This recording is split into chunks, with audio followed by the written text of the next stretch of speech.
Good morning, good afternoon, good evening, wherever you are and you may be as you entertain us. I am joined this morning by the Dr. Charles Alexander. I'm Attorney Larry Fields, and you are tuned in to the Level Set.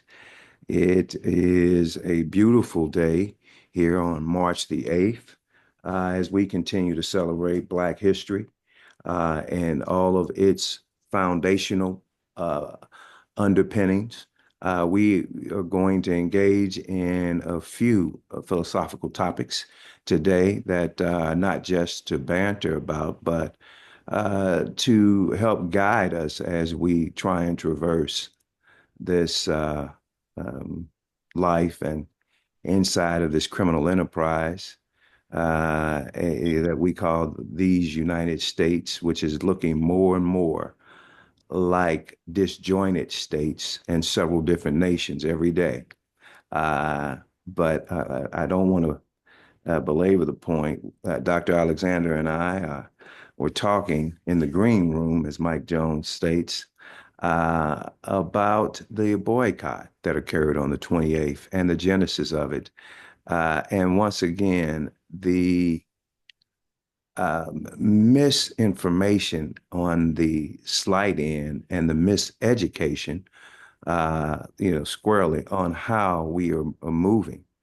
Dr. Alexander, as we were discussing earlier, you stated that we are, the vast majority of individuals were not even sure who the promoter of that boycott on February the 28th was. I'd like for you to expound upon that. Well, good morning. Good morning. Good morning. Good Good morning. morning. Um, yeah, we we're in a tough space as usual, right? And um, what is going on? Um, we could anticipate it would be going on. There was no secret about what was going to occur once 47 took office. Um, We knew that there was a very aggressive game plan in place. And, you know, and we knew that we were going to be, targeted in many different ways. And so as it turns out, um, we had, you know, so here's other interest. Here's the first interesting thing. So as it turns out, he comes in and he makes all these threats to entities that are um, tied to the United States, to the governmental purse strings, and and he demands that there has to be a repeal, a rollback of of DEI, and really, literally, it has to be a rollback. It can't be a repeal because there is no legislation. There is no DEI, legislation. Um, you know, there is no DEI executive order. This DEI thing essentially emerged as a result of us being in the streets, you know, particularly going back to Michael Brown and forward, and the corporate response, to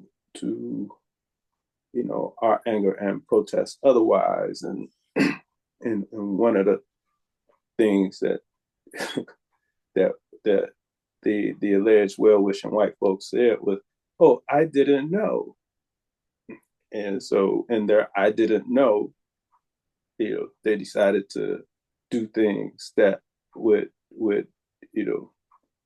essentially, you know increase diversity, equity, and inclusion. Now, I don't know. So that's just part of the game. And, and we were satisfied with that. We were satisfied with the belief that they literally didn't know. And now all of a sudden, they were going to make all of these things available to us. And so by the time we get to Big George, and we got everybody everywhere protesting, even more so. Well, our contribution to managing this is that we're going to do this, that, or the other. Okay, and so they put these things in place, and um, and we're kind of, we're good with the thought that there's some DEI going on, and some of us probably know people who work, definitively in that space. Um,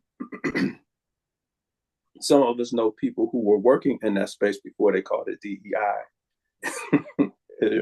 who were doing this because some of that work, the actual work, needs to be done. That there were, we know people who were actually going into these various spaces and doing serious education, um, at the municipal and state and federal levels, um, discussing the impact of white supremacy and racism on the masses, and and where the touch points were in order to address those things. All of that was actually occurring before um, this thing called DEI emerged in response to our protests, and I think we really got to know that the issue was to quiet our protests. The issue wasn't to create diversity, equity, and inclusion. And so, how do you know that, Doc? Because the way that I know that is that 76% of DEI hires, and what DEI hires are those folks who actually manage DEI programs wherever DEI programs exist, are white people. And 54% of that 76% is white women, right? And so what we need to be able to look at in that particular piece is, you can go and you can do a search with um, well, you can just do your search, and one of the primary sources you're going to get is the Department of Labor, which is going to tell you that the primary beneficiaries of affirmative action are white women. DEI was no different. The primary benefactor of DEI, white women, right? Now, where has DEI and affirmative action? Let me Uh, say this. Let me mhm. say this. The prosecutor in the Dred Scott case, white woman. We've got to recognize patterns, folks. This has not changed. This has not changed. We really have got to do a better job of identifying the patterns and acting thereon. Go ahead, Doc. I'm sorry. Mhm. And again, it's always about pattern recognition. And so, and, and so we have to be clear on that. And so there are certainly um, there's certainly ways in which the things look alike, but they are not the same thing. Affirmative action and DEI are not the same thing, because affirmative action is actually predicated upon um, a combination of law and um, and presidential um, you know presidential will. And so when we look at what we're responding to, are we responding to uh, are we responding to the loss of those DEI jobs, or are we responding to the aspects of affirmative action and um, and DEI that have been most beneficial to us? And I'm gonna I'm gonna suggest it's the former, that our response is to the thought that DEI is going away at all, as opposed to what's the status of the actual aspects of DEI that we have actually benefited from, and or affirmative action. Because the other piece of this is I don't recall us boycotting as affirmative action has been steadily rolled back legally.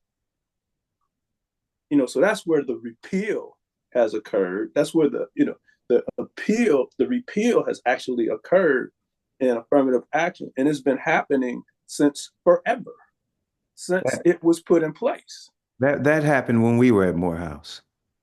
They, when we were at Morehouse, the dissemination began, and I can remember it clear as day. I sat in Professor Drayton's business law class. We went over a case. I think this was even before Bakke versus Michigan. And Professor Drayton looked at me straight in the eye and he said, affirmative action, for all intents and purposes, are as dead in your lifetime. So you need to we need to act accordingly. And I agree with everything that you said, but I think that it's clear that we've conflated DEI with affirmative action, and we really don't have a strong grasp of what it is. And I think that we've had a Pavlovian response to DEI, similar to the way the other side has responded to CRT. Mm-hmm. We've made it a buzzword, and we don't typically, we don't grasp. But one thing we typically are good at is, as I stated earlier, is issue spotting. We are the best issue spotters in the world. We can identify injustice, something shady, better than anyone in the world, quicker. But what we have failed to do many times is to come up with a substantial plan and in the face of it. And we've and there's really no excuse, because if we would just pay attention to the elders, it was very, very clear from, from the moment that the Civil Rights Act was passed. We had individuals in the community, as Elijah Muhammad, and everyone knows I'm Baptist, so I'm not saying this because I'm Muslim, but Elijah Muhammad said very, very clearly, right there in Chicago, they will give you this now because of the pressure you're putting on them. But over time, this will erode. Today, they are going to start the dismantling of it. Until we build our own, we are going to be at a loss. And here's what I see happening right here, Doc.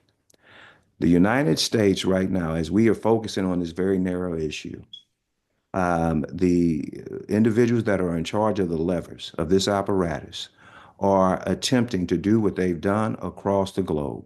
They're attempting to do what they did in Cuba until they were kicked out. They're attempting to do what they did in Venezuela. They're attempting to do what they did in Haiti. They want a ruling class. They are, with this ruling class.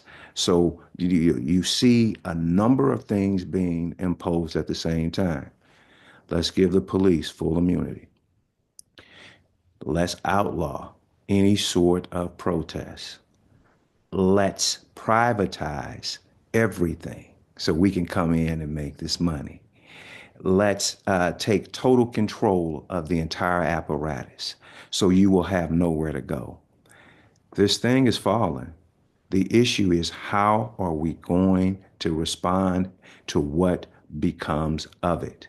Because if you look at Cuba prior to Castro kicking us out, if you look at Venezuela, and they're still sort of wavering in Venezuela, even though the shadow government that Guido was running, that was kicked out, and yeah, people have negative things to say about Maduro, and I'm not here to say he's a saint. But what I'm saying is that Malcolm was 100% correct. Chickens are home now. They are doing what they've done abroad right here, and the issue is, are we going to find ourselves as these individuals in these countries that don't have any power, and just subject to the whims of the government totally. And we're all subject to the whims and the structure and the framework of the government. But this is an oppression that we've never experienced in our lifetime. And we don't necessarily do a good job of connecting the dots. And when we rely solely upon, these talking heads on TV, we don't understand that they are limited in what. So this was really kind of two things. To some degree, they're limited in what they could say or do, and to another, to to another point in that is that many of them, they don't have the knowledge or understanding of it either, or they are misaligned, right? And uh,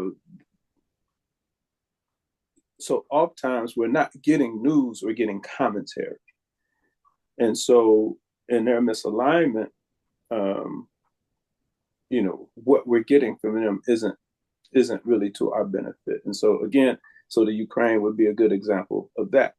Um, our response to, you know, like what I haven't heard is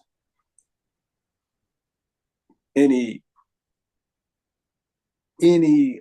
censor on Ukraine, not because of the larger, not I have a critique on that end too, but not because of the larger fight part of it, but in the initial response to Ukraine, I mean to what has been called an invasion, I haven't heard black talking heads talk about what happened to, the thousands of Africans who were in Ukraine who were being prevented from fleeing, those territories that were under assault.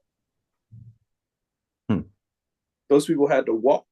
Those people weren't getting so so the government was not aiding the Africans in fleeing danger. And then those countries that received the Ukrainians were not receiving the Africans.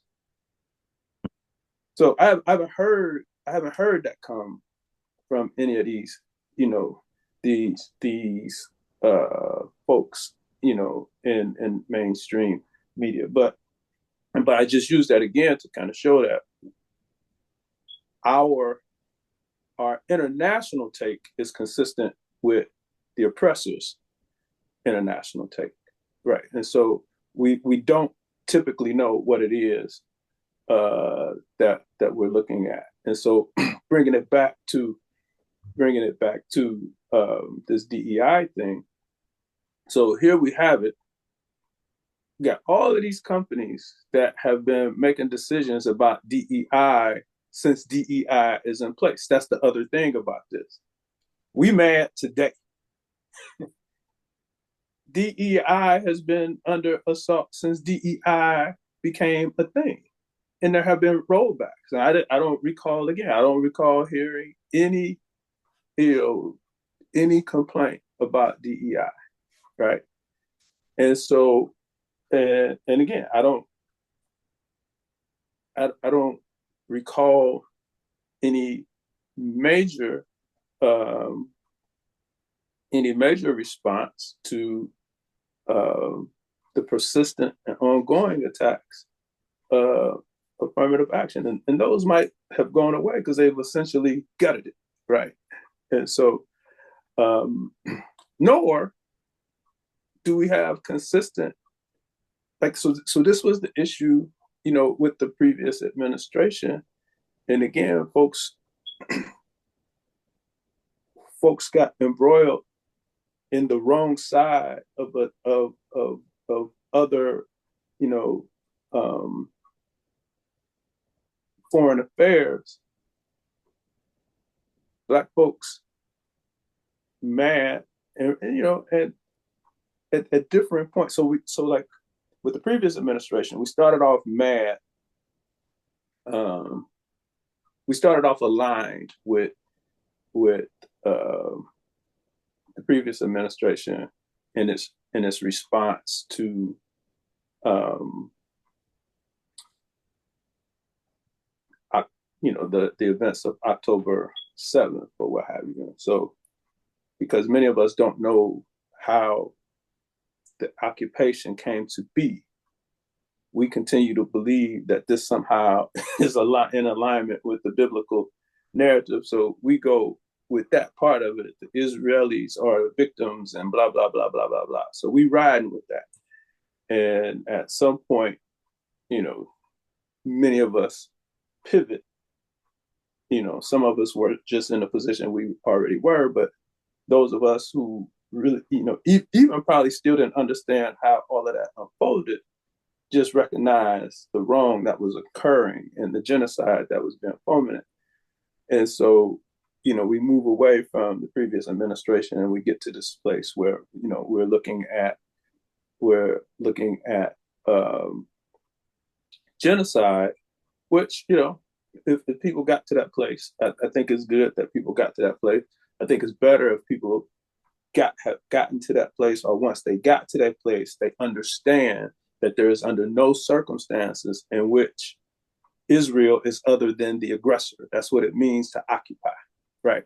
And that your interpretation of that situation needs to stand on the side of international law, not the United States government. And so, but all that to say, what that guy didn't do was address voting rights. And so, why am I bringing that up? Because again, I don't recall the protests. I don't recall the ongoing protests that we were in the streets, that we were talking about boycotting, that we were going to do this, that, or the other, because voting rights had not been addressed. I don't recall that conversation.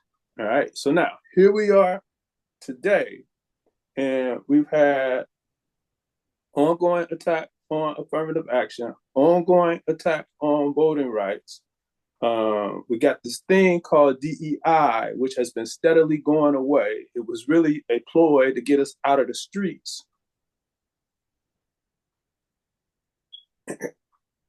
And now these Negroes want to boycott Target.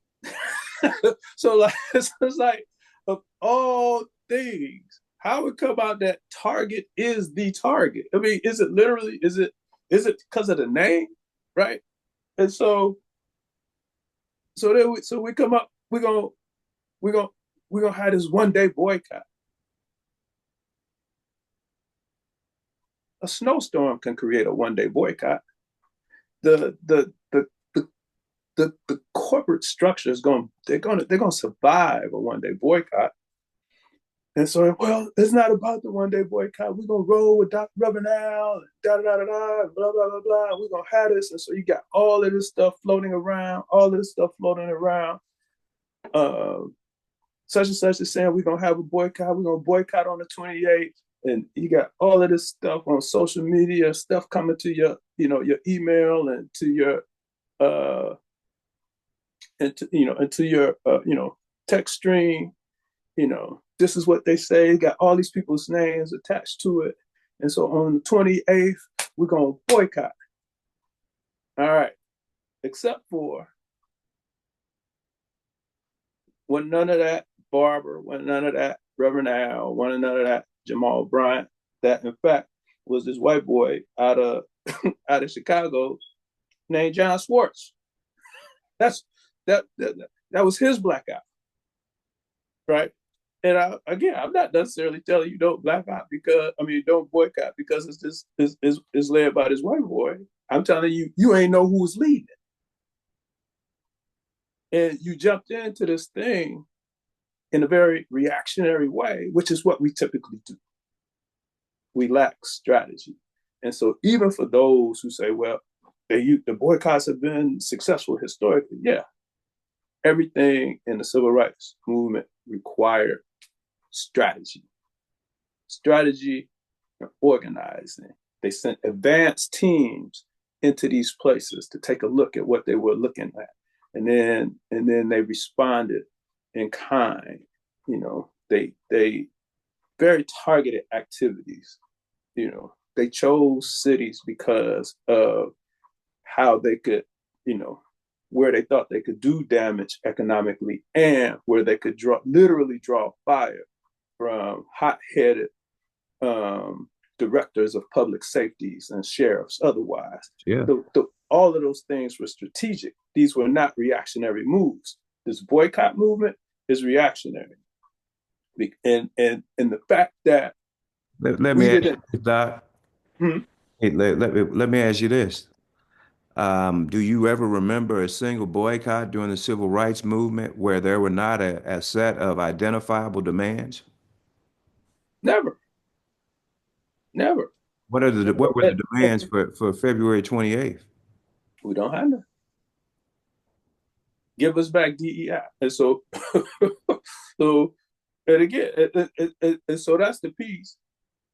The foolishness of it is we want the praise and we want the 76% of white folks back in the 50 in the 50 and the 54% of that 76% of white women back. We want them back in their place. But what I haven't heard in this argument is what happens to the supply chains that support Black wholesalers. What I've heard is that the Black wholesalers are tripping because they ain't on board with the boycott. That's what I've heard. So I haven't heard. So this whole thing, and even when you know, like I don't know what Jamal Bryant's plan is for this 40-day fast. I don't know what you know. So allegedly, uh, Al Sharpton is being more thoughtful and da da da da da da. And by the way, I don't recall what did he say in the midst of the demise of Joy Reid. I forgot what his public statement was, but we can go back to that. Because I do believe he's been on every week since then. I don't know that I don't know that he asked anybody to boycott um, MSNBC and in the wake of that. But what what I'm pretty clear on is that I haven't heard other than you could go to their websites and buy directly from them. That too, that speaks to a lack of knowledge and understanding about what we're looking at. And so when we're looking at affirmative action and we're looking at whatever we think DEI does, we have to think about kind of where the bigger bang occurs in this commercial space. And the bigger bang occurs for those Black business people who get procurement contracts, with state, with local, state, and federal entities to operate their businesses. That's where the bang for the buck comes. The bang for the buck comes from when those Black owned business entities get wholesale and distribution relationships with these corporate entities. That's where the bang for the buck comes. It don't come from these white folks who get mid-level management jobs. That's not where this comes from, but that's what Black folks are responding to. And we don't have a thought. And by the way, DEI don't hire Black folks to work the cash register or to stock the shelves. Black folks was already working the cash registers and to stock the shelves. DEI don't have nothing to do with that. And so all that's really happening in these boycott efforts is you're destabilizing the lives of literally working class Black folks. That's it. That's all. As well as a whole segment of Black business owners who, if there's going to, if there's going to be destabilization as a result of whatever these activities are, it's going to be Black folks who bear the brunt of that. And by the way, if you go online right now, you do a search, you go to Target, all those Black products are still featured. Like I haven't heard Target say they they immediately terminated any contract that they've had with any Black vendor. I haven't heard that. Now we gotta wait and see for sure. But the point being is we don't have a plan to handle it one way or the other. So our response on the front end is don't shop there. Well, what happens to the Black product on shelves? Right. We don't have that you we're not going we we don't we don't have a plan. So let's say we shifted all our buying to directly to those vendors. Okay. So then what conversation did we have with any vendor about how the logistics of that ultimately works? How we shift workforce, how we shift, logistical resources otherwise, you know. And then what's going to happen if tomorrow we wake up and, you know, because the other piece is what we don't know is who's rolling back that just ain't announced. So what we wake up tomorrow and then FedEx say they are part of this too, and and Brown was that UPS they say that they're part of this too, right? Let's say all of that happens. All right, so how are we gonna get product from Black wholesalers to Black people? If we had the answer to that, our Black farmers wouldn't be struggling in the way that they're struggling. We have supply chain issues, period. And what's in the interest of Black business is to have access to these large markets through, these larger entities, one being the government and one being these larger, big box operations. That's what's in their interest. Now, if this spending power that we always like to talk about and brag about is going to be used in any kind of meaningful way, I'm with that. But what's the plan for that? Right? I don't think this guy John Schwartz had a plan for it. I don't think he cares one way or the other about what happens to Black vendors. And clearly, we didn't vet it, or else we would have known that we was following him and his organization, as opposed to any of these Black pastors that we thought we were following, because we weren't following them because they weren't in control of that move. But we didn't know because we hadn't done our homework. In addition to that, Doc, if there are no public demands that you know about, rest assured they're private demands. Rest assured that these individuals that are organizing these boycotts have asserted some demands to someone inside of the target, pun intended, that of the boycott.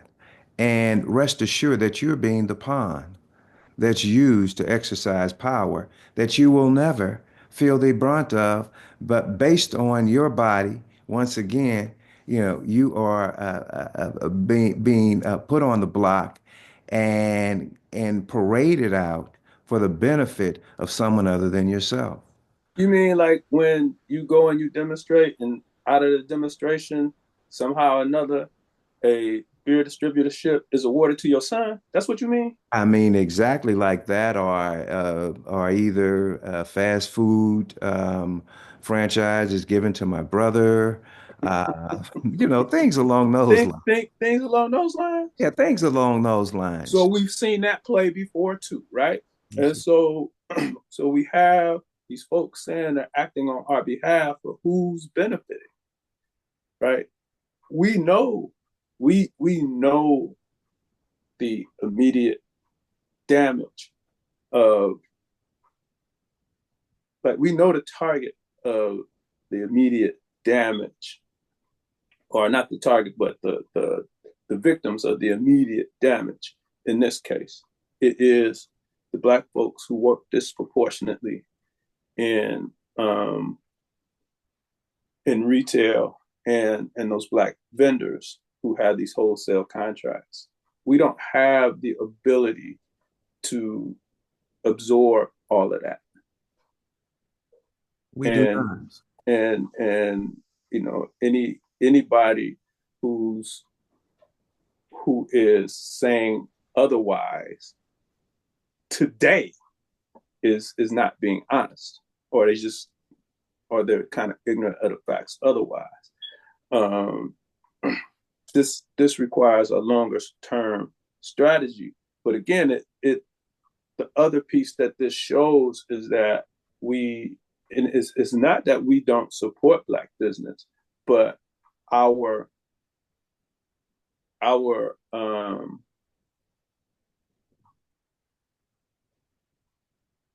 our thoughts and beliefs and um our concern about Black business at some level is still, in a very problematic way, centered around crises, right? So we don't go to Black business because the Black business is right there. We go to the Black business because it's the pandemic and we need to support Black businesses. Why we gotta have a call out to go to Black business? That's the problem with this whole thing. Well, if they roll back DEI, we're gonna buy direct. Well, why wasn't you buying direct before? So why didn't we have this piece where this this is what was going on before, right? And so, and my guess is there was X number of people buying from that person, and those persons decided that a wholesale contract with a vendor, with a big box vendor, was was business too, and it's necessarily more lucrative business too, and it probably results in some check floats that us as individual consumers can't create, right? You're like, we don't, we're not, It's an you know, economies of scales that it's not brings there. The entire, that's just not there when you service, just one specific demographic. I'm not going to say one specific demographic as your target, but one specific chain, supply chain. And on top of that, it's more expensive to do that. It it is is much more way more expensive to do onesie twosies as opposed to as opposed to bulk, bulk. right?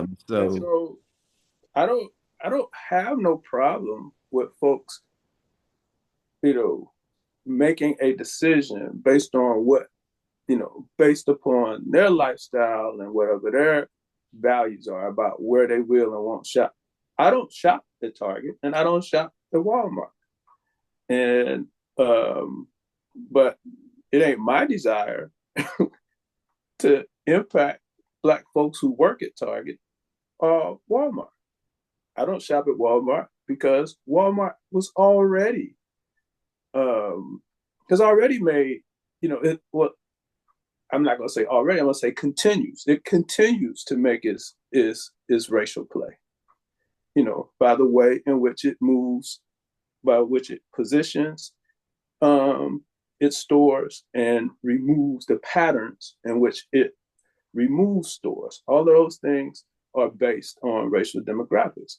And so, and they just generally don't, in my estimation, don't provide good service. And so I'd already made my decision. And really all I was buying when I was shopping there, all I was shopping for was fishing tackle because it's cheaper at Walmart than it is at any other sporting goods stores. And I could get my kombucha there. So I was a very select shopper when I was going there at all. But what I do know is that Walmart is the largest private employer of Black people.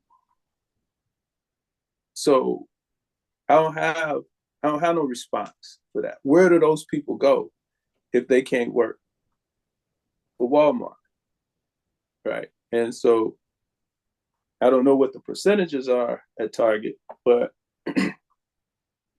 pretty sure that they're probably sizable, right? Because those are spaces that we work in. We work in retail establishments, and so you can't assault these situations, these entities, and not have an answer for for the people most impacted, and then just say it's about the movement. Well, it ain't been about the movement. That hasn't been how we've made our um, we've made our uh, our decisions. If you're trying to liken this to days old, there's been there's an order of that, and it's not about the movement. It's about the principle, identifying what the actual problem is, and coming up with a strategic means to attack that problem. And then we want you to support the attack of this problem in this way, under these circumstances. Like, we're gonna go and we're gonna do this, and they're gonna come arrest us, and then Harry Belafonte gonna have about 5 shows, and he gonna get us out, right? We're gonna do this, and blah blah blah blah blah blah, and the white allied entertainers are gonna throw some money here, and they're gonna get us out. They're gonna pay for this. They're gonna help us pay. We're gonna do this, and and in our fight to win this case, so that we could ultimately have Black juries, Booker T. Washington is going to finance the legal representation so that we can have Blacks on juries. Of course, they didn't know that, right, attorney? They ain't know that's what they ain't know that's what Booker T will. They ain't know that, Oh, but oh, I and didn't know.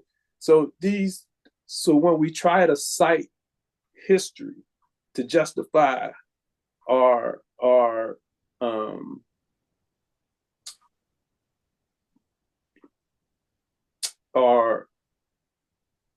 reactionary moves, we really need to do the deep dive. Like part of setting up our our reactionary movement should be to do the deep dive about how they made the decision to do this, that, or the other. you know so what was going to happen if this, what was going to happen if that, right? And so Doc, clearly we haven't done that. no, not only have we not done that, but you know, one tenet with raising a family, I always had, I would ask my children all the time, if you are 100% successful in this thing that you are working on right now, or this thing that you value so highly, what happens? If you get 100% of what you want, how does that change your life? What happens? And my question remains the same here. If we were 100% successful in this 40-day fast of targets, what happens? What happens? When you look at your to-do list, if you are 100% successful and, things 1, 3, 5, and 7, how does that change the outlook for you, the individuals around you, and so forth? Because we are majoring in the minor. And what this appears to be to me is just high drama. And you are actually imitating individuals that have real power. And you don't know the nuances of this. There, as you stated, there were negotiations prior to all of these things that, our elders engaged in. They didn't just show up and say, we're not coming here anymore. Never. What negotiations have you had? And so the question remains, if you are 100% successful at boycotting targets, how in the world is that, what that got to do with me, Smokey? Mm-hmm. What does it have to do with me? Will that help me educate my children better? Is that going to provide me better housing options? Is that going to provide better health care? Is that going to eliminate a food desert? Is that going to extend my life expectancy? Is that going to raise wages for black folks that are actually working there? What happens? As opposed to using me as got my neck on the chopping block. I'm on the front line. What are you doing? That's all I want to know. And it's yet to be said. All it has been is um, all it has been is, or at least that I've heard, is that this got to be reinstated. And again, if you read most of this stuff, um, so you got companies that were moving in this direction anyway, having nothing to do with uh, Donald Trump. This is just giving them cover to do what they were going to do anyway. I don't, so I don't know if we've just said, okay, well, fine with them. So I haven't heard any response to that. Like, I ain't heard none of the motorcycle cats say, well, I ain't riding a Harley Davidson no more. I ain't riding Harley Davidson no more. I ain't heard none of the motorcycle cats I've say. won. I ain't heard none of the Pepsi or the Coca-Cola drinkers and all of the products that Pepsi and Coca-Cola make. I ain't heard none of them say I'm not dealing with Pepsi or Coca-Cola products no more. I ain't heard none of that, No, right? I ain't heard none of the folks who drink Jack Daniels say I ain't buying Jack Daniels no more. no, except Canada. You know, and the Jack Dan and who's upset? The Jack Daniels distributors, Yeah. right? So haven't heard Jack Daniels respond to Canada, but I've heard Jack Daniels distributors respond, right?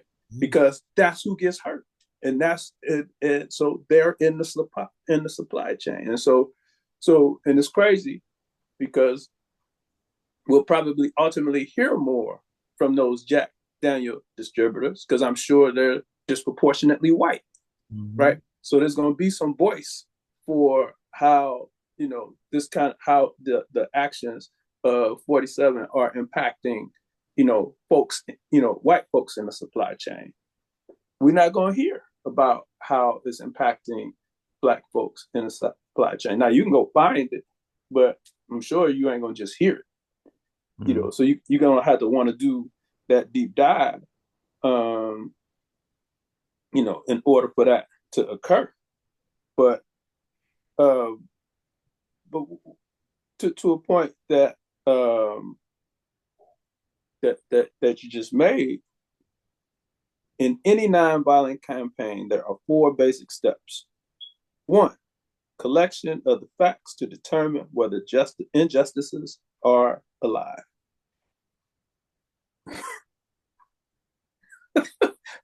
There's a hard stop right there, brother. Right. Collection of facts. Hard stop right there. Two, negotiations. Yeah. Yeah. Right? Yeah. We ain't heard nothing about no conversation with nobody about nothing. Yeah. Right? Yeah.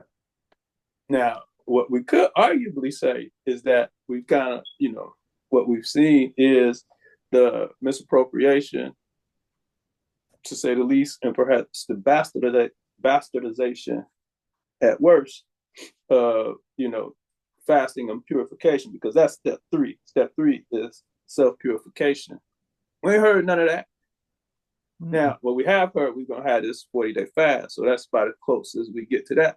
But that ain't no self purification. That's just what he's calling the boycott. Right. That's him. That you know what I'm saying? That's him using the word to move people. That's manipulative. That's him using the word to move people.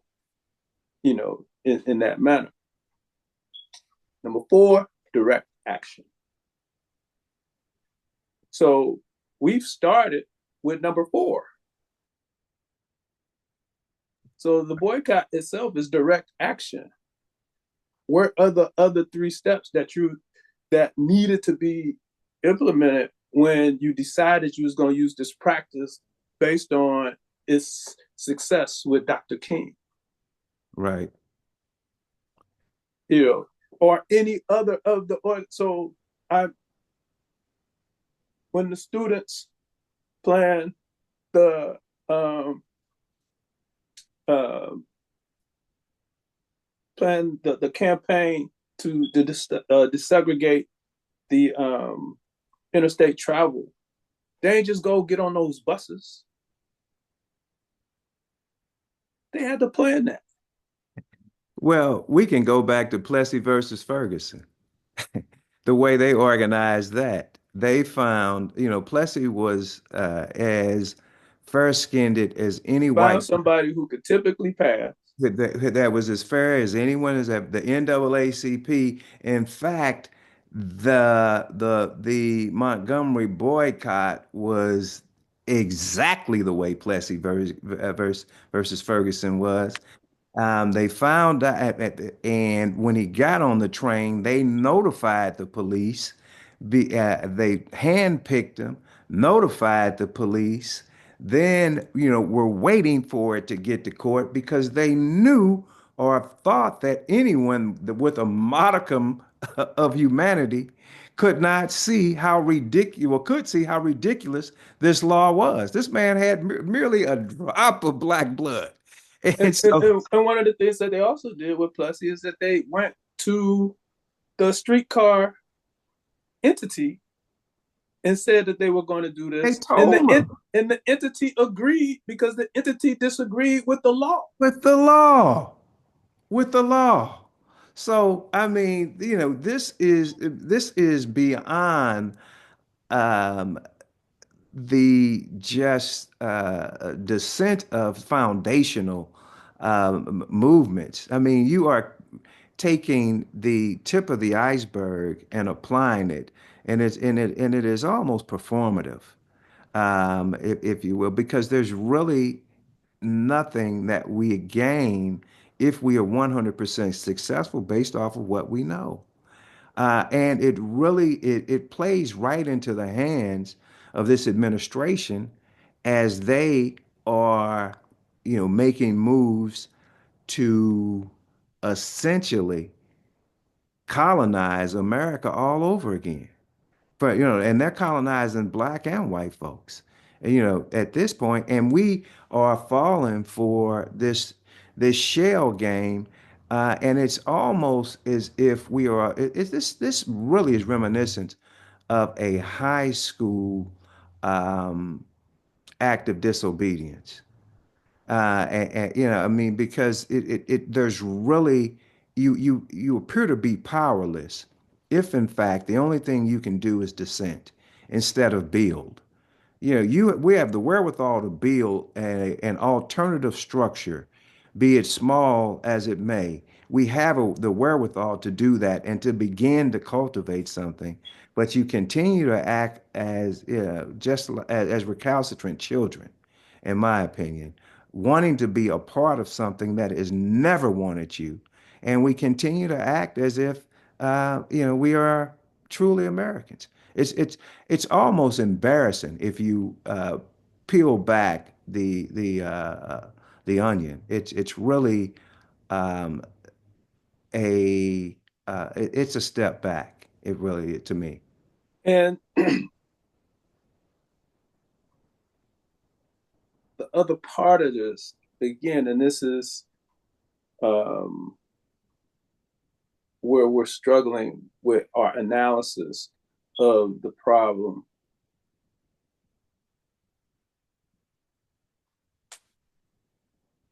You look at like Walmart. Like I said, Walmart is already pulling stores having nothing to do with the current election. Walmart has been Walmart and Walgreens. So like we know that there are food deserts, right? Why are there food deserts? Because corporate owned grocery stores are pulling, they're divesting from black and brown neighborhoods. They ain't got nothing to do with Trump. This is a historical fact. Walmart is doing the same thing. It ain't got nothing to do with Trump. This is a historical fact. Target has been on shaky ground since forever. Don't have nothing to do with um, Trump. This is a historical fact. Um, and so Walgreens is on shaky ground, and so we've heard and Walgreens is on life support, yes, and we were told I was told by one F&I guy a year ago to start shorting Walgreens, and had I done that, had I thrown everything at it, it would have been a little different this morning. and so you know, so so the thing that you have to look at a with with Walgreens and X number of Walmart and Targets is where do our people who 50% of whom have high blood pressure, where do they get their medication? So how does um how does this movement impact food and pharmacy deserts? Oh Lord, one of the exclusions is going to be if you need your medicine. I mean, everybody needs their medicine. Everybody needs it. If So I so told with you, I BoyCott, told you what the medicine, brother, I told you what the brother said. Now I may boycott that heart medicine, but I'm gonna go get that Viagra. right? Like, So, and so like, where was that thinking, right. right? And again, we know off the rip that there was no, thought. We know the first step, four steps were not taken because nobody knew they was following this white boy from Chicago. And I mean, So we know that part. Now, here's the other part. And they're gonna miss our money. There are estimates by the Fed and other sources that they willfully miss at minimum 220 billion in tax revenues from black folks intentionally, because that's the cost of inequitably paying us. So they ride with that off the rip. you need to explain that, Doc. And so because we don't get paid dollar for dollar, Yes. white folks intentionally leave $220 billion on the table They based on pay disparity. based on pay disparity. So if they really cared about your money, Mhm. they would pay you what you're worth in taxes. But they care so little about us that it ain't even worth it for them to do that. And then the number that actually comes into the economy based on that, just because of consumption, is higher, right? And so they are not, we think that we are really, and I'm not saying we don't have any impact on the economy. I'm saying we have our, the impact that we're having is an nth of what it could be if there was pay equity. But What if that's not what we're fighting for. we're not fighting for that though? We're fighting for consumer equity. We're fighting for Can you consumer consume your way equity, to and can you consume your way to power? and not if it ain't strategic. So if you ain't done steps one, two, and three, four ain't gonna yield that. That's just not what's gonna happen.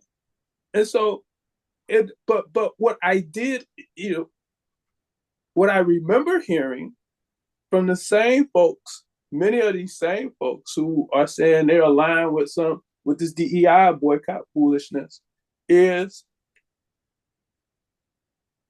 um, arguments against raising the uh, the minimum wage and blaming those who needed the minimum wage for working minimum wage jobs. Right? That's now I am actually glad to report though that if you look at if you go to the data, you look at the data that um in the main, according to survey data, black folks supported the increase in the minimum wage. And so what you got to know then is that where was that dissent coming from? It's coming from the black bourgeoisie who don't want to pay more for goods and services, which is why we got to be concerned about this boycott, because these are the Negroes leading the boycott. When they're not following this white boy, they following they The, following the black bourgeoisie the who, petty bourgeoisie. right, who have the ability to go to any grocery store, to go to any, you know, they can go shop wherever they want to shop. And so these things don't impact them the same way. Their sons and daughters aren't working for 15, 16, $17 an hour. So they can come up with these random reactionary responses because they don't have to consider the fallout, right? Because that's where all of this thing kind of goes awry. And to your earlier point, if we find that there is some kind of negotiation, trust and believe that's where the benefits is going to fall. Right? It ain't going to be something that benefits, the The masses. rank and file employee. Correct. And so, but we all have a responsibility to do the homework, you know, to follow those steps. I mean, I think it would be a good idea for people. I mean, this just this takeaway on this topic is that for all of these things, whether it be something that looks like this, that has that does have the potential to be a national movement, but it does have to be thought out and planned and coordinated. Whether it's that or whether it is your local school board collection of facts to determine whether injustices are alive. That is step one. You have to do that. Step two, negotiations. If you determine that there's some injustices, you got to go to the table and see if there's room for reconciliation. Step three, got to get yourself right. If you believe that you know you have been preordained to fight this fight, whatever this fight is, now you got to go. You got to have your purification. You got to get right before that entity that sent you, that empowers you and compels you to work on the right of those on the behalf of those who can't do for themselves. You got to get right with that entity, whoever that entity is for you, whatever that entity is for you, and then you implement your direct action. And so that's an individual charge, and that can grow to a collective charge. And that too would be consistent. We referenced before that we lost Neely Fuller last month. That is Neely Fuller's point. Then don't you be going out in the street talking about this, that, or the other. Get your house right. You got to discipline yourself before you could be a part of any kind of mass movement. And that's not a part of this conversation. That is not a part of this conversation. Now, if you told me that, okay, um, let's do some work on how we spend, I would be with that, right? Uh, I still need to know some things, and I still need to know why we want to do it. But I do know. I mean, that's just a cursory glance at the data that we spend on some foolishness, right? And so, so Individually and organizationally. Yes, yes, yes, yes, yes. And so, um, there's many different ways that we could redirect our resources that touch multiple bases, you know. But in order for us to get to those points um, and make those changes beneficial to the most people, it requires that we do something that looks like this. These four basic steps, as advocated by Dr. King. Um, but when we don't do that, and again, when we don't start with step one, we're vulnerable to some white dude in in Chicago telling us to boycott, right? And and because we ain't started with step one, right? And um, and it's funny because that is almost kind of like a parallel process, and so in much the same way that we take our cues, you know, as we said, like United States enemy is our enemy, right? So we take our cues from the white oppressor, and here it is in a demonstration. We done took our cues from some random white dude that we don't even know. He ain't even a white dude that he ain't even he ain't a white he ain't he ain't nothing to us. He ain't a government official. He ain't a prominent local businessman.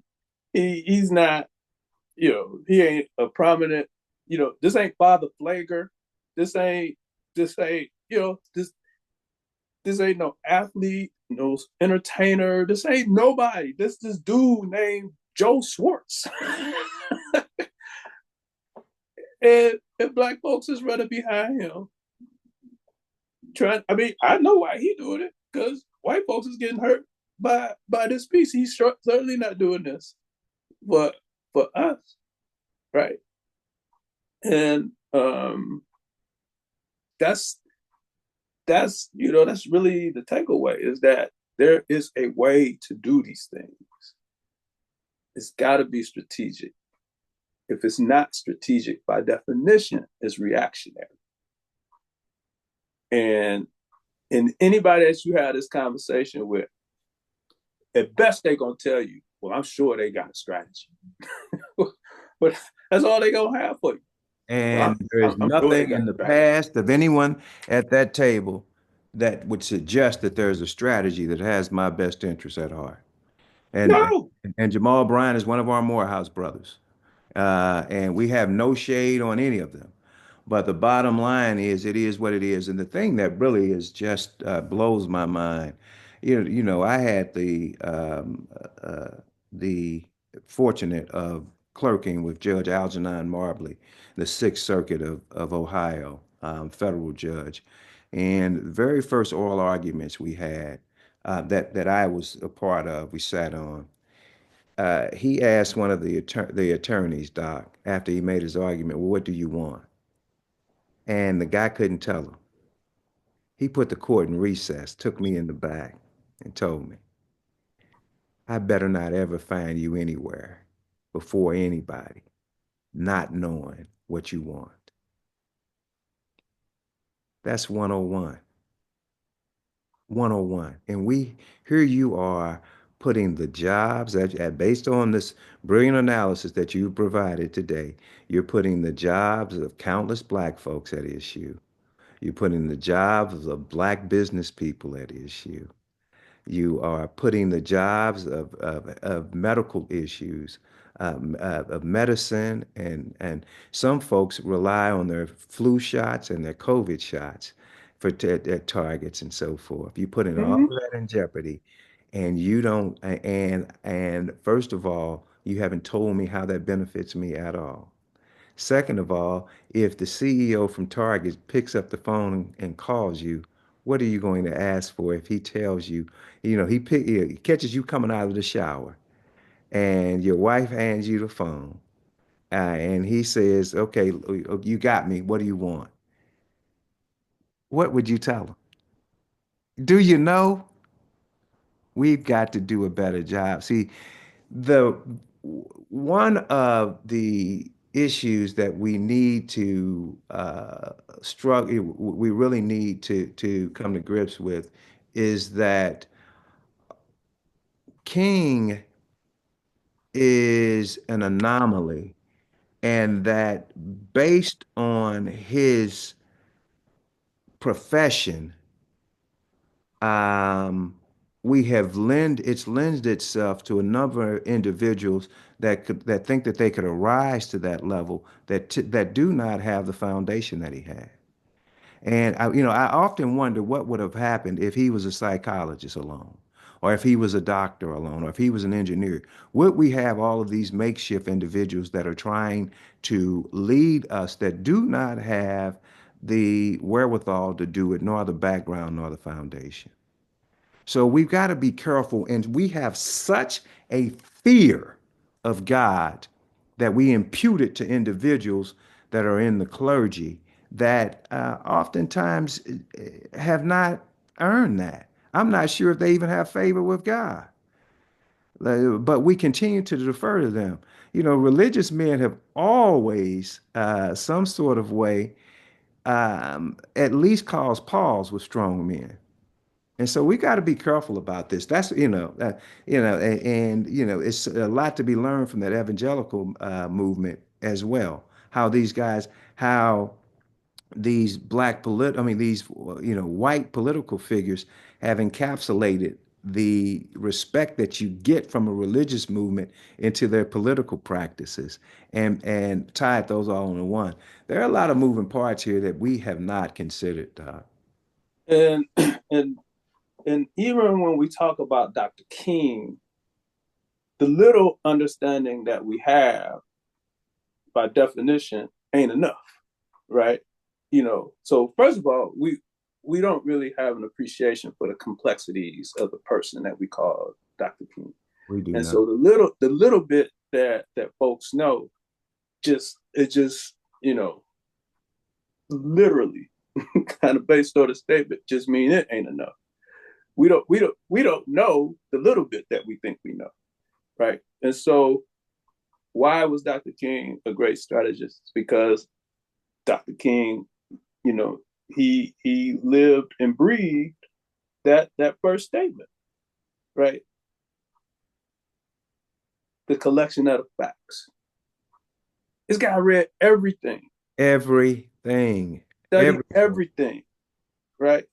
And he surrounded himself with other great leadership, right?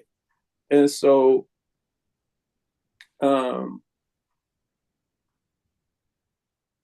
most people, if they talk about, so if people talk about uh, Ella Baker, somebody will know that she was a part of SCLC. Now, if it's somebody who did a little bit of study about Ella Baker, they would know that she wasn't just a member of SCLC. She's one of the founding members of SCLC. And if you did a little more reading about Ella Baker, you would know that in that capacity, she's primarily responsible for the establishment of SNCC. But if you did a little more reading about Ella Baker, you would know that she was doing this work before Dr. King got to Birmingham. I mean, to Montgomery. That this is what she does, is that she is a organizer, she's a strategist, and that you would know that this is what she was doing when she finished Shaw and she went back north, or went up north, that she was leading along with, guess who? Bayard Rustin. Hmm. That they were in New York fighting, the public school system, strategists, right? That so we know the two of them nationally because of their proximity to Dr. King, but this is who they are. This is what they did. Where else did he get game from? Howard Thurman, right? You know, um, So this his conversations with A. Philip Randolph, right? So he didn't just morph into this, right? He's Benny Mays. He's shaped by all of these people, and he was in regular conversation with all of these people. You mentioned the Honorable Elijah Muhammad. These are all people who strategically, um, you know, poured in to him and helped to shape, his mission. Plus just the work that he did, you know, to towards number one. his own his own just innate curiosity, kind of rest on number one, collection of the facts to And determine. I mean, like you could go back into his junior as junior high student. He's writing, he's participating in these competitions, um these essay and these oratory competitions. He's talking about social justice as a young man, right? And part of that is because he's raised, in the church and at the table of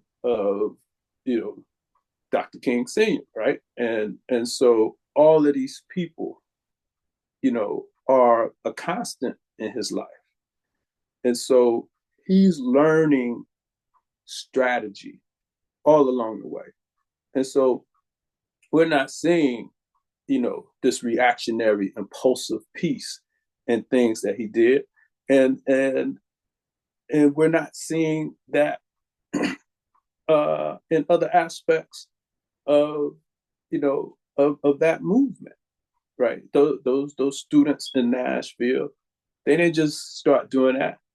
They, many of them, what's the name of the little camp they used to go?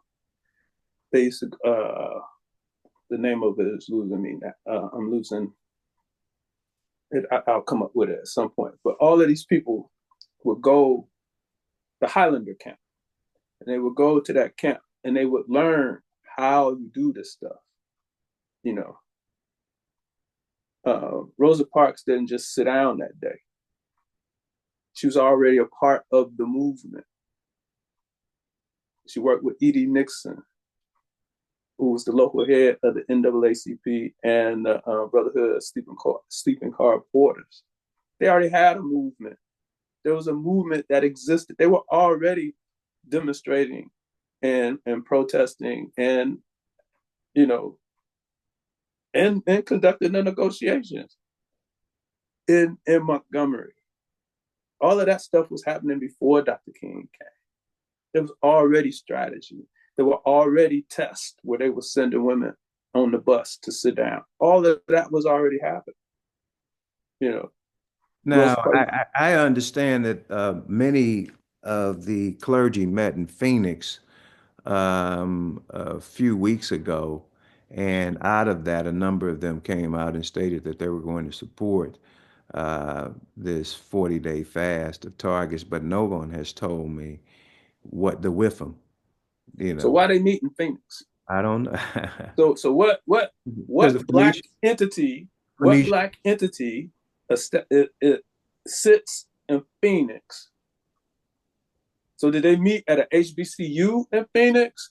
I, Did they I, meet at the Grand blah blah blah hotel I and would conference imagine, center I would in imagine Phoenix? if I had to guess, it would have been the Phoenician. And so, I mean, that's foolishness.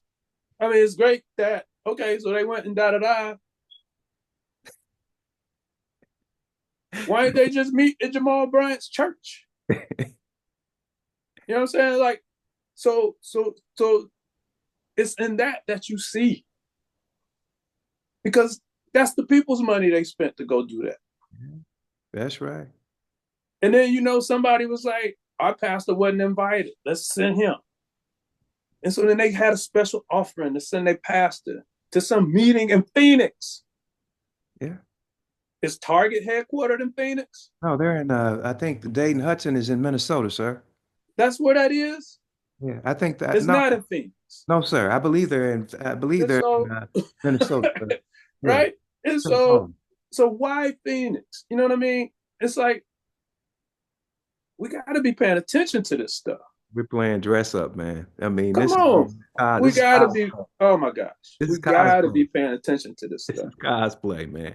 And and so the but like all of this stuff is available. It's like it ain't like we just be on here making this stuff up. We literally go back, we do the dive, and we have some conversation with the ancestors, right? We go back and we look at, because these 4 points, um, these 4 points, this ain't the only place he said them. He said them in other places, but these 4 points are extracted from a letter from a Birmingham jail.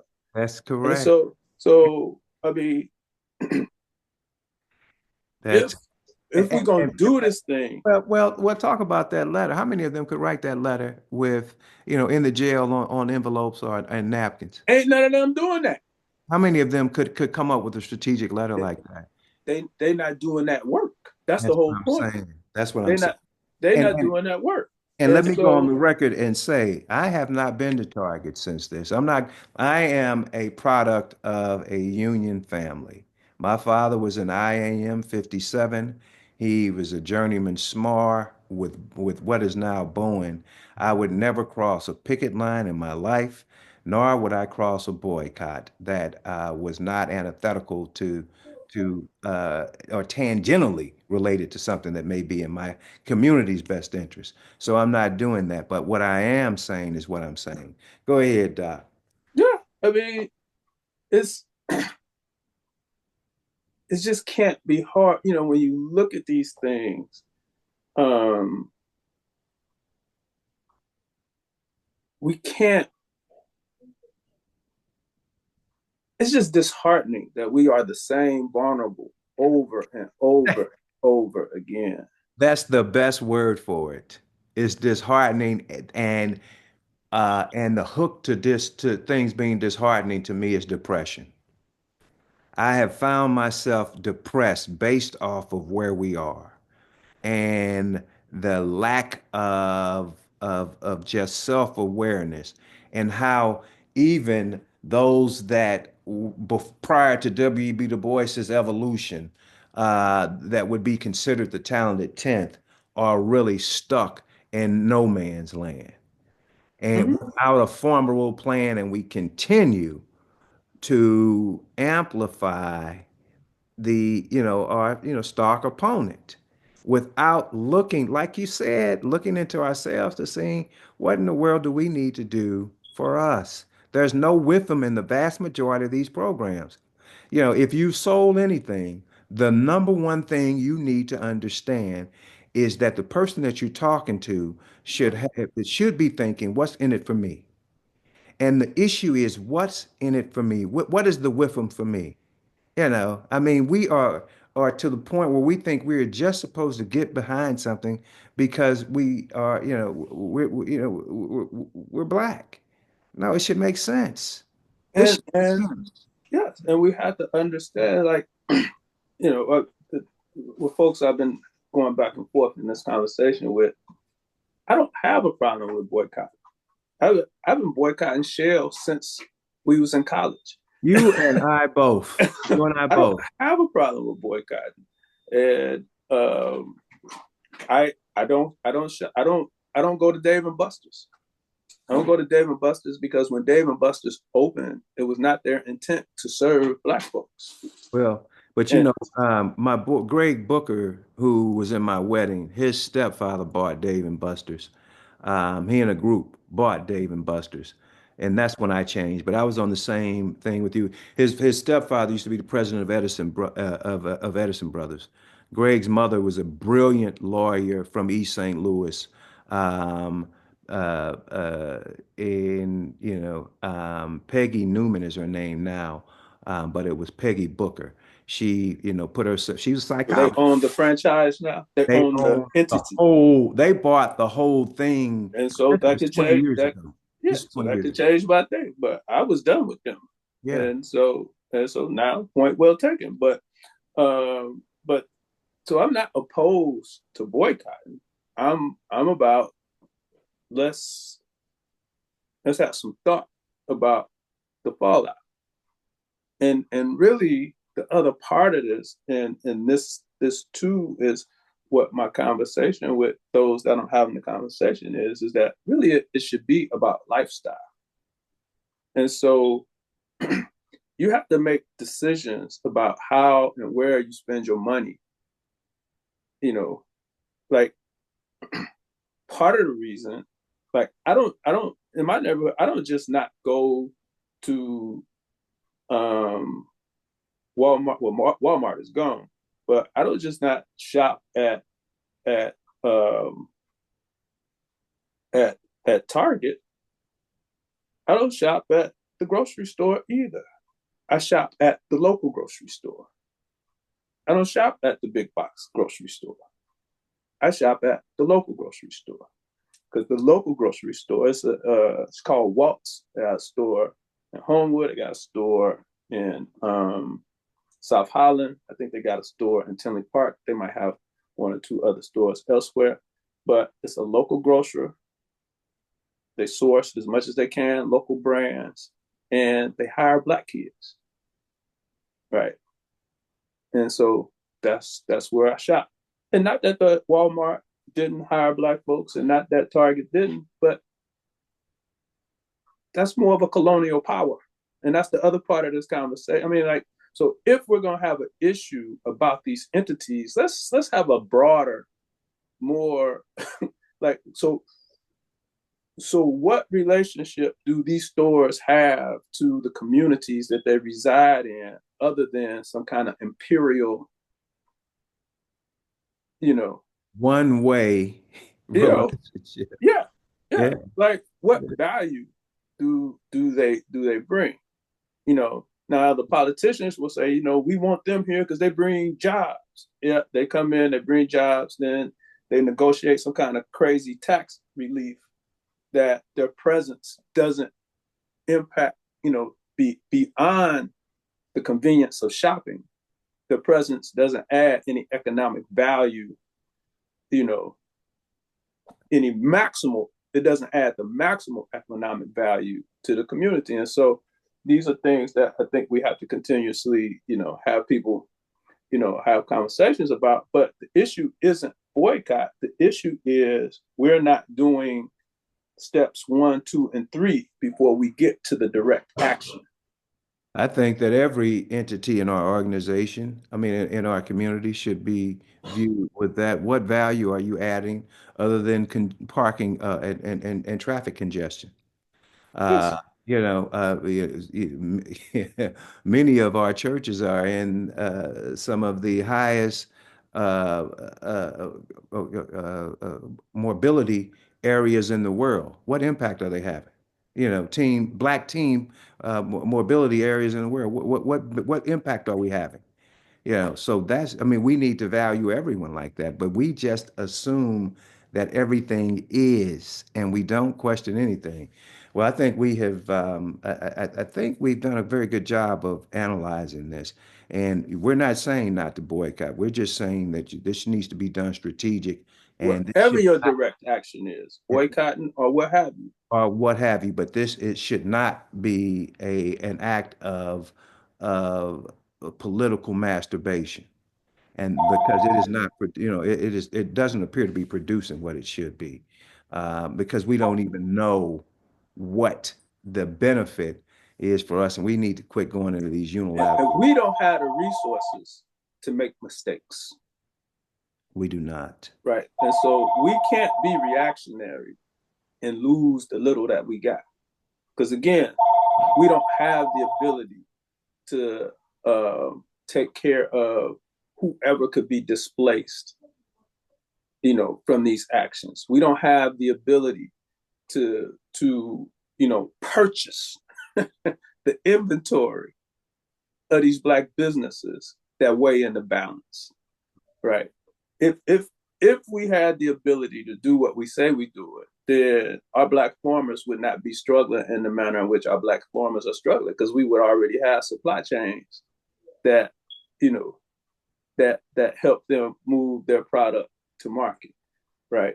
And so just be thoughtful about what you're doing. Think about these 4 steps: collection of the facts to determine whether injustices are alive, negotiations, self-purification, and direct action. Be a revolutionary, not a reactionary.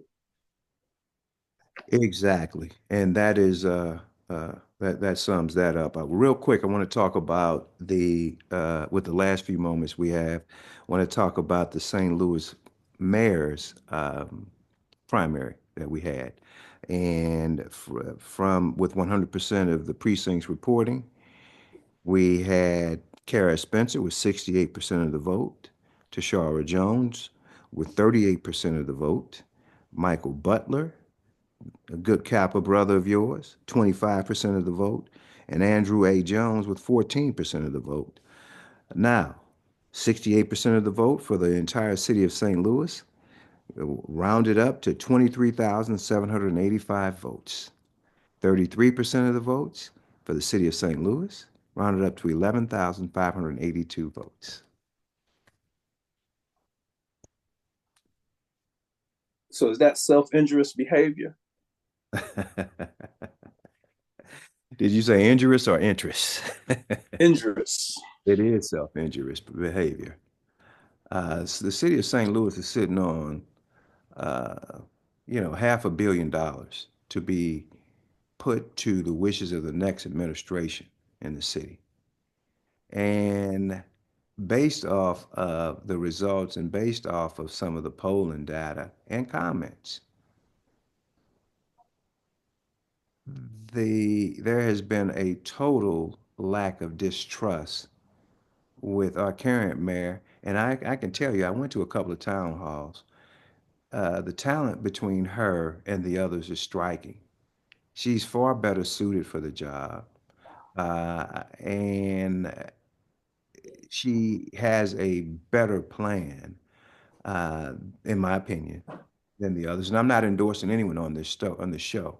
This is a general comment. And and to the extent that you could,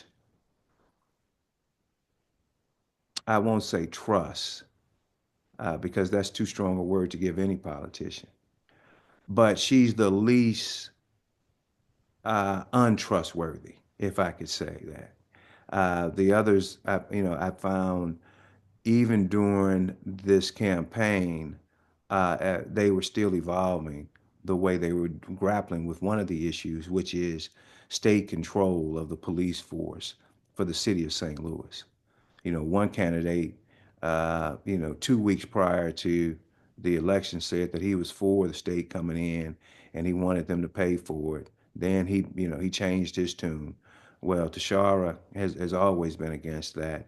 And publicly, her primary opponent at this point is saying that they're against it, but I can't tell.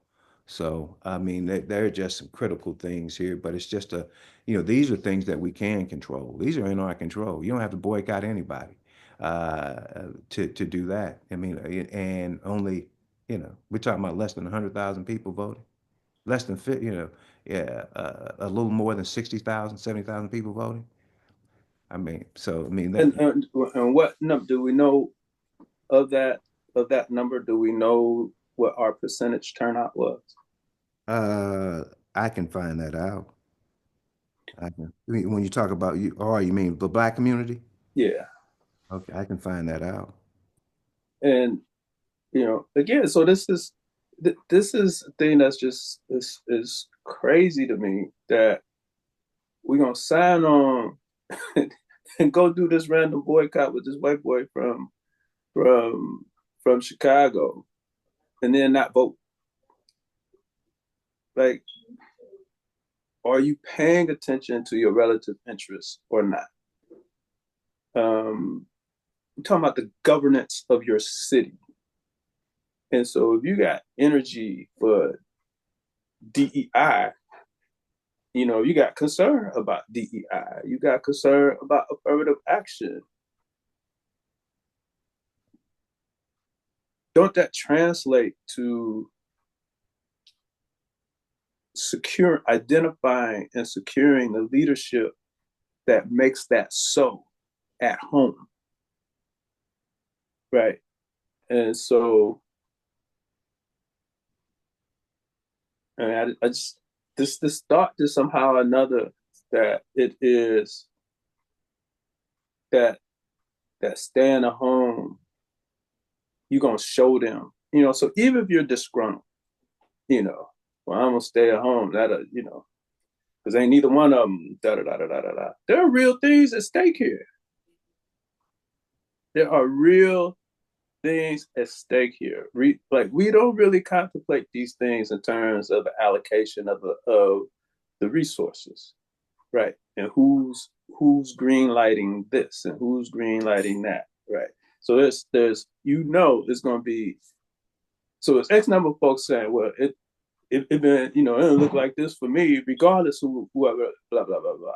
And I suspect that's probably a true piece for X number of them. But that even with them, that would be to exclude those things that are only available to them because of the current administration, right? So, so like when people make these statements, they make these statements free of the intricacies, the details, right? So they talk about their larger living experience, and I'm not discounting their larger living experience. I am saying they are discounting, you know, those things that happen along the way that make it so for you to be able to do. And we do this everywhere. We do this everywhere, and we don't necessarily know what our mayors do, right? And so we don't necessarily know that until it's too late. So when that administration changes, and that little simple thing that was occurring that you didn't know was the mayor, that you thought it just happened that way because that's just how we do it here, but it's really tied to something that some decision that they made, city council. Once that's disrupted, now what? We're gonna boycott. The reactionary. It's now, time to now, be reactionary. now we're gonna boycott. Time to be Let's reactionary. go. Let's go show the mayor we're gonna go. Well, you had an opportunity to have that, but you didn't vote. And so now you get new administration come in, and they change one little thing that you had no idea was being, managed, was proposed and implemented and managed, during this particular administration. Now it's gone. Now you're going the time you're gonna spend in your direct protest is gonna be, you know, 1 million times more than how long it would have taken you to go over there and vote. Oh yeah, because I walked straight to the front of the line when I went. Because there was no line, right? There was And no so line. wasn't nobody There was vote. no line. I And was the so line. you was the line. And so it's these kind of things where this is why it's just hard to kind of, again, we don't even know who this Schwartz dude is. We's all in. And he had to be in part responsible for the misinformation that was going out, like in terms of the names. And so we get caught up in this madness. And then at ground zero, where all we really had to do was go vote for the sister. And we didn't do it. And so we lost Cori Bush for the same reasons. And well, not exactly the same reasons, but similar. And now we're losing this. And so it's like this is part of the equation too. This is a part of the equation too. Like we want to opt out on politics like it's something inherently evil about the management of your resources. And Yeah. what we don't understand what politics are. We think politics are just taking the trash out and fixing potholes. but it is the gross management of it's the division of resources. That's Mhm. what politics is. By definition, if you've ever had federal and state ninth grade social studies class, the first thing you learn is the definition of politics is the division of resources. But we act as if this is something ceremonial, and we allow Well, politicians to be. we think it's going to Phoenix and talking about the boycott of an organization in Minnesota, and so we that's what we think, and but we all in on that, right? We all in. My pastor My went, pastor, yeah, my yep, pastor was yeah, yep, yep. We all in on that foolishness, right? and But we not all in, and by the way, I think it matters, when my trash get picked up and when my streets get when my streets get repaid, and right? that's a given. That's a That's the and, floor of your that's the responsibility. that's right.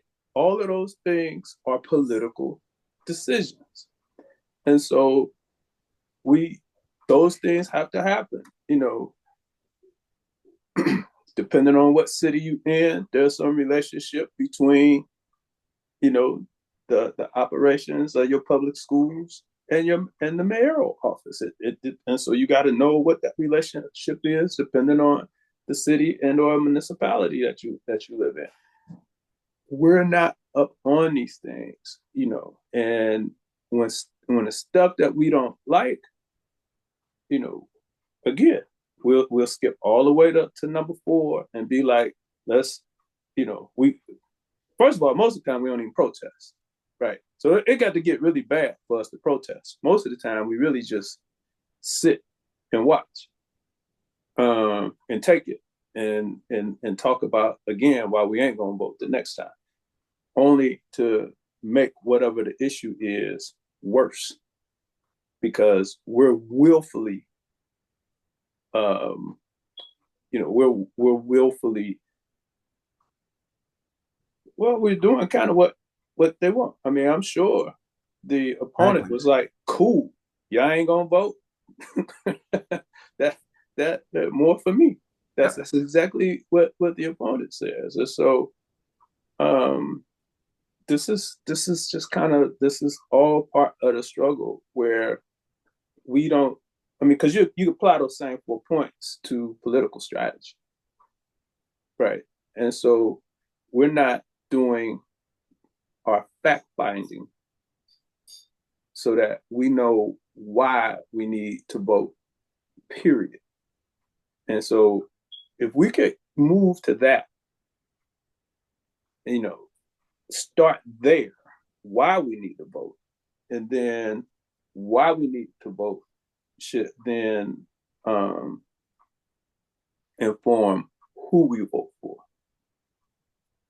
So we could do that same thing. We can do 1, 3, 1, 2, 3, 1, 2, and 3, and then the direct action is voting. Right. And and that sums it up. I mean, we've had a dichotomy of discussions today, one reactionary and one direct action. And once again, it looks as if we're filling up the cup of the wrong one. When we have something that we can actually control. And guess what happens if you control the political landscape in your community? You can determine who sets up shop there. You determine that. You determine what Determine it. vendors get to come in and do Determine whatever. And then you say, okay, if y'all gonna be here, then your workforce has to be representative of the of, community. of this. You can do that. So You could do that. let's And smarten and up, and folks. and you gonna make contributions to our park district. You're gonna make contributions to our school district. You get to set all of that stuff up if you control, you know, if you control your community. And to control your community requires that you control it politically, and then you can control it economically, right? And so all we got to be, and again, and this is so the same thing as with the March on Washington. You gotta go get your own transcript and listen to your own tape of, you know, Dr. King and I've been to the mountaintop. Because you gotta read it for yourself. to get the whole conversation about the response to this, political and economic apartheid. And He lays out in the front of that in the front of that speech. So before he got to the mountaintop, he told you what to do with your money. That's in that speech, right? So that too. I mean, the reason he is in Montgomery is what? A social political reason. that's correct. That's correct. He's Right. in Montgomery to support the boycott Yep. and to support the family of those brothers who had died and are seeking justice for that as well. But that is an economic issue. It's a strike, That's correct. Right. right? So the two speeches that he is known for most, Negroes don't know that those are economic speeches. That's correct. That's correct because we've allowed our opposers to minimize King and to soundbite those speeches. But if we would read, it would be a little different because And he has what was the Garment of Destiny, the book that has a number of his speeches in. Last year, I picked up the Seminarian that gets back into some of the foundational things. It talks about his time. It chronicles his time at Morehouse, Crozier Crozier, and Boston and U. Boston University. Yeah, but it really spends the time in Crozier. It's fascinating, and I think to some extent that Arthur um, wanted to humanize King and to walk back some of some of the actual glory that we have of King. And it wasn't necessary, nor was it effective with me. But I mean, we need to really just do a better job of studying him and a number of individuals. All of them, right? And it's Uh, like this stuff is there, but we do the same thing in that learning space that we do in the political space. So here it is. We don't we have no idea what Dr. King said other than what white folks told us. And then we say foolishness like this is what they don't want you to know. They can't determine what you learn. They can't determine what you teach your kids. not at Even all. this fight you're gonna have with DEI and CRT, and you determine what your children learn. That Now is up to you. yep, and it's going to take some work. And it's gonna, yeah, you're It's gonna going have to to take some lean in work. on that. But Yeah, I if read you about. keep giving your kids to these folks thinking that they're gonna come back better than what you sent them, then that's on you, right? But if you cop out on that, then it don't really surprise me that you don't go vote. Ooh, wow. So if you Boy, boys, right there. If you cop out on raising your kids, I'm not surprised you don't vote. We put that on a t-shirt. If you cop out on your kids, I'm not surprised you're not voting. Um, yes, yeah, so and I read a book, The Case for the Congo last year, and the thing that was most striking about that book was the books that were and were referenced. referenced. Doc. And so, do you know that half of those books you can't have not even been interpreted into English? Because they were all revolutionary, man. There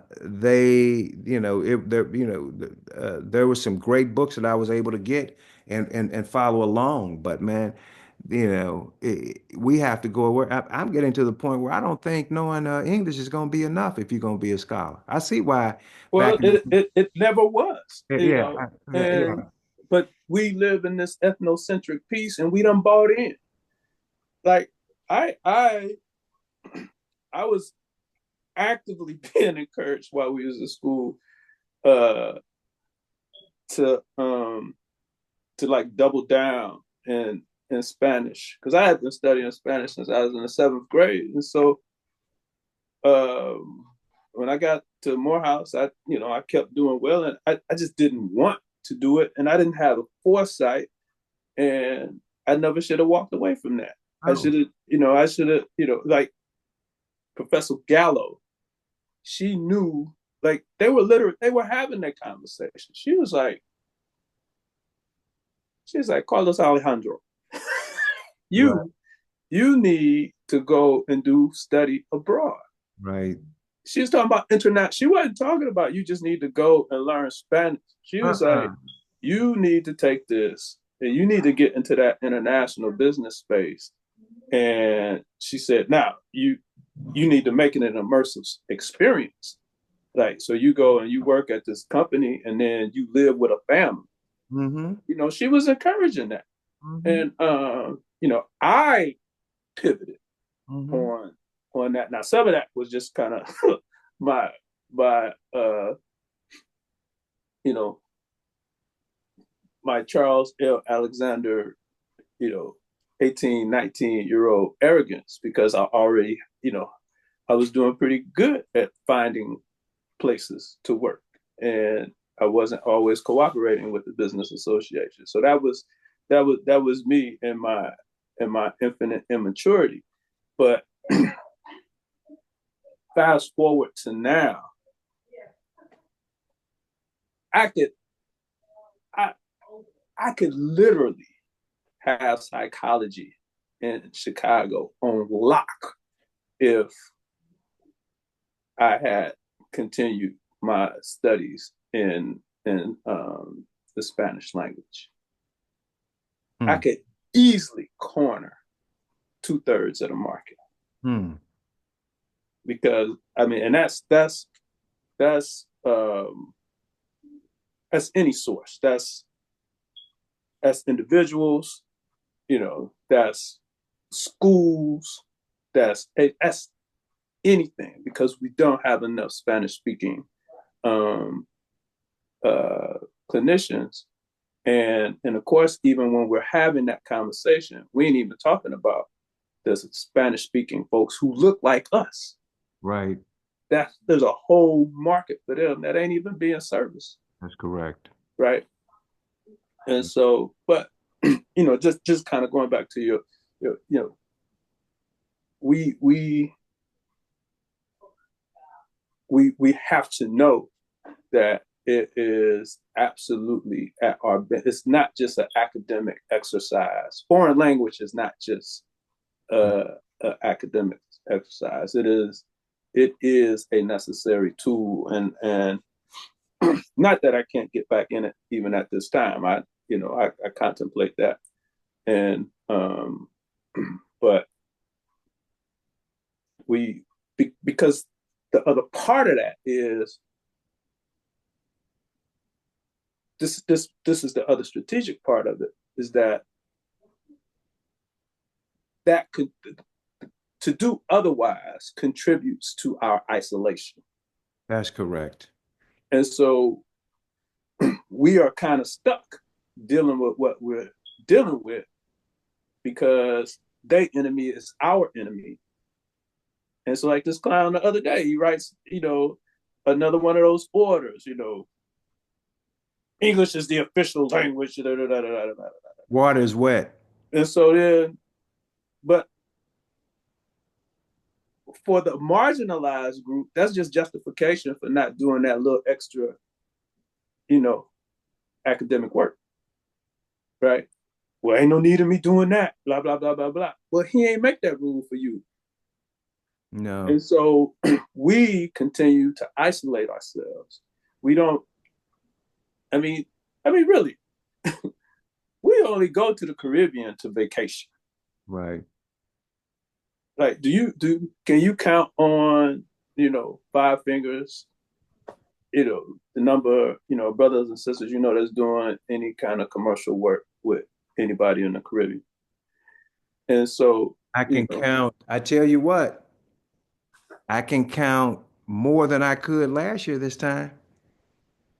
And the thing about it is that they are up and down on on the social economic strata. So Mm-hmm.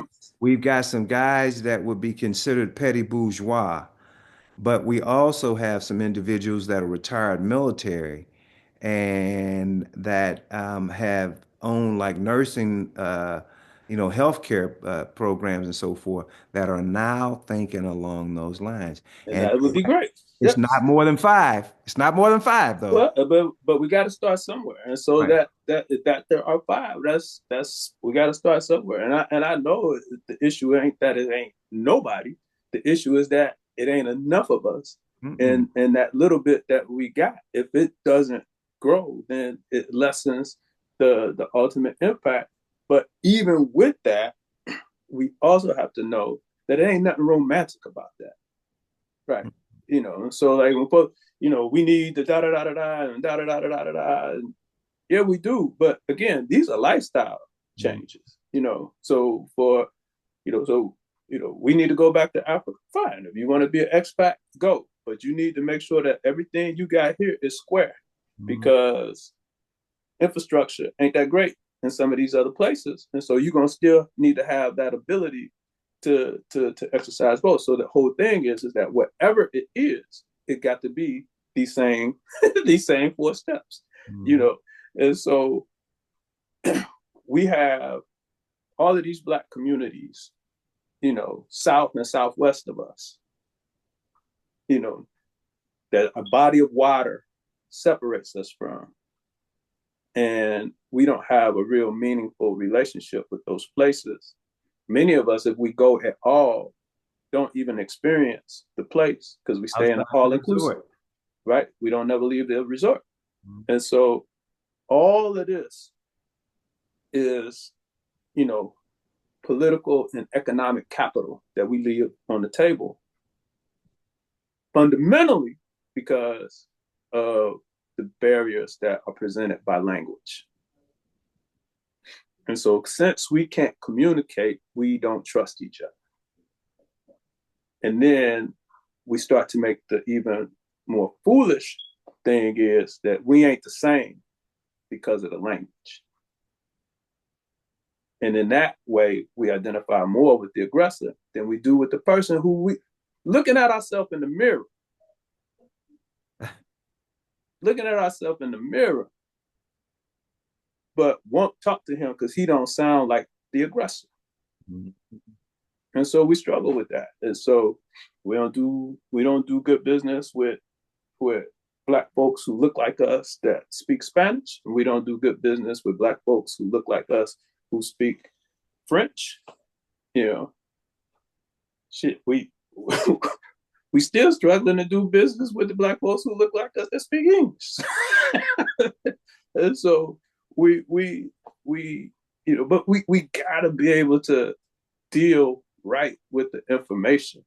And when we struggle, but again, to your point, you look at that book, well, 2 points that you made. Hey, all that stuff is in French, right? That you're looking at. All of it's in French. Yeah. All And of so it's in French. the other thing is that is a part of reading the book, Yeah. looking at the sources. Yeah. Like many of us don't do that. We don't touch the footnotes. We don't touch the bibliography. We don't look for the source material. Right. And so you end up missing out on this whole other Hold up. learning experience Yeah. because you're not dealing with the source material, with the primary research that the author has probably done uh, in order to create his or her um, thesis. And so all of this is important. And um, to the degree, I mean, this is how we know that the system works. The Hmm. system, this is how we know that the system works. We know that the system works because we don't do the things in mass that are in our interests. We Right. do the things in mass that are in the interests of the system. That's correct. And so even when we go to these places, we typically go to these places and we behave in these other places like consumers, which is to the benefit of the system. It's not necessarily a benefit. It's it can be a benefit to us, but and it benefits people in these places that we go, but it ain't the maximum benefit. Right. Right. That is correct, Doc. And once again, I think you've given us a whole lot to uh, contemplate and to essentially execute. And ironically, the show today was broken up in first part we're dealing with reactionary tools, and the second part we were dealing with actually tools that are within our bailiwick to execute on our own. And that is where we are. And we need to double down on the latter and implementing those four fundamental, foundational